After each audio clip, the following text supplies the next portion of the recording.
Episode, not yo, we got to talk about that episode. Oh my god, I'm stressed from how good this anime is.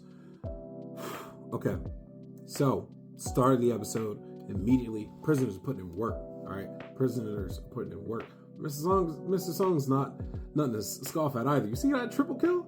Look at the flick of the wrist type. Yo, the triple kill was tough. I love that. Jinwoo is probably going to have more and more trouble hiding his power.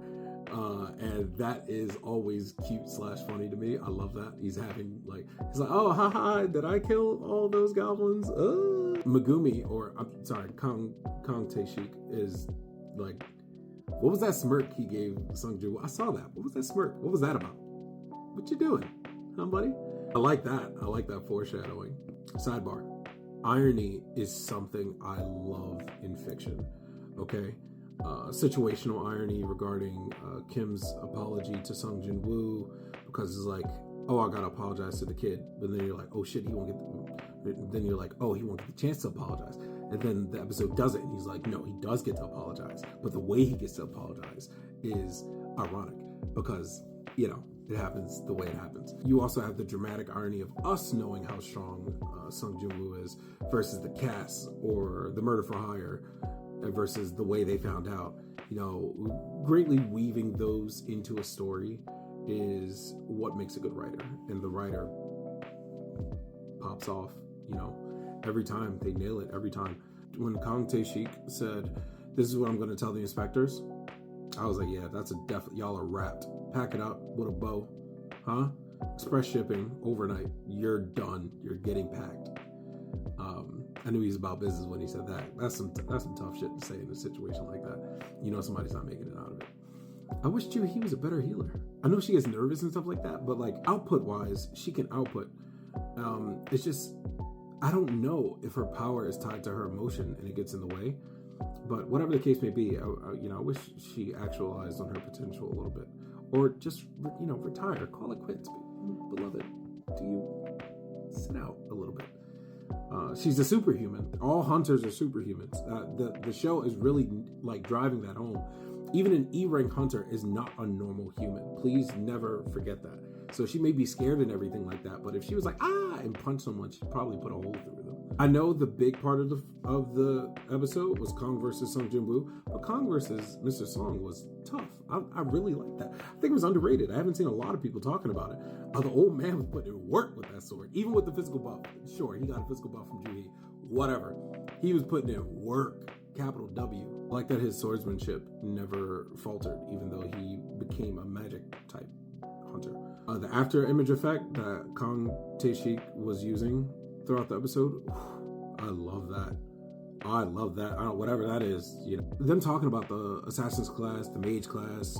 I want to know more about the classes of hunters. I was talking about this with some friends, and they were referencing D&D, and I don't know a lot about D&D. So whether there's general classes and then subclasses within the general classes, that's what one of my best friends told me. I think I agree with that. That seems to be the breakdown of the way things are going and the way the hunters are categorized. Back to Juhi, I don't think she's useless. I think she just don't have. I think she just has anxiety. Best part of the episode, hands down, is him standing to the side and saying Sung Jin Woo, E-rank, and then Kong Tae-shik saying bullshit, capital B. Yeah, I loved him calling it out. He's like, E-rank, yeah, sure, whatever. A secret's out, come on, Kong Tae-shik was tough. I kind of wish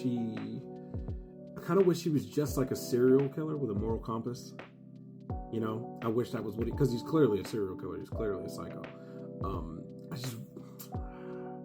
He's tough, man. I wish he would have stayed in the story. It would have been great to have like a killer in the Hunters monitoring division. That would have been a really interesting piece of world building. Now to the fight. So many different, we're in a new angle because my phone was about to die. There are so many different things that we could talk about in this fight. The system coming in clutch, the Goku bounce. Oh my God, rest in peace to Professor Toriyama. Paralysis and Drain working on Kong Tae-shik and not stopping him was godlike. It was so good, and it was the first time it happened that whereas like it affected an opponent, but it didn't like, you know, completely stop them from moving forward. Seeing a fight in real time pacing, real timing, I'm not sure what that's called, but when they don't slow it down and talk about each piece of the fight individually, but just let them fight at full speed, I love seeing that in anime. Stealth skill that Kang Tae-shik displayed is literally godlike. If Sung Jin-woo's perception wasn't as high as it is, there'd be no way for him to combat against it, and I love that. And if you look at it, like him actually landing solid blows on Sung Jin-woo is not really something we've seen other people really do.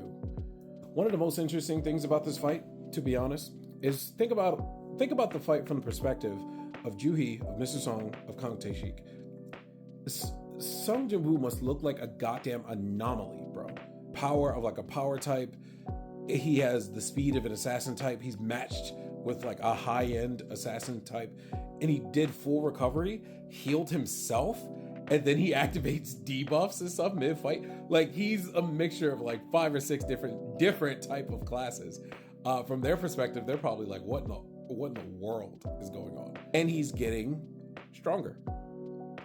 Now, that line that he threw in about, you know, another emotion gone, the other thing that they referenced at the end of the fight with him saying, as I get stronger, I feel like something inside of me is falling apart. I think that's a red herring. I think as long as he keeps his mother and his sister as his tether to the world, he can overcome that feeling of nihilism. Maybe it's nihilism. Further proof that was Megumi he was fighting was Sung doing a goddamn domain expansion mid-fight. Like, it was so great. Oh my god, the debuff itself is great, but you know, it manifesting as a domain expansion was chef's kiss. Really satisfying conclusion. Kang Tae-shik giving him that warning from Nietzsche. Forgive me if I mispronounce the German man's name. Gaze into an abyss, it also gazes into you. And for Sung Jin-woo to be careful if it's true that he can just keep getting stronger as he fights. Woo Jin-chul is definitely suspicious now. If he wasn't before, I know he was suspicious before. I said it in my last video, go back and look. He's definitely suspicious now. There's no reason for him not to be. Because from his perspective, 3 impossibly rare things have occurred. A double dungeon in which an E rank survived. No. A double dungeon in which an E rank survived.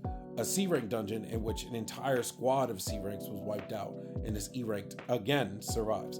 And now a B rank official within the monitoring division dies, and everyone else in the raid dies except you again. Now I'm suspicious. But Mr. Song stepping up and stepping in for him, really good. Really good. Green flag.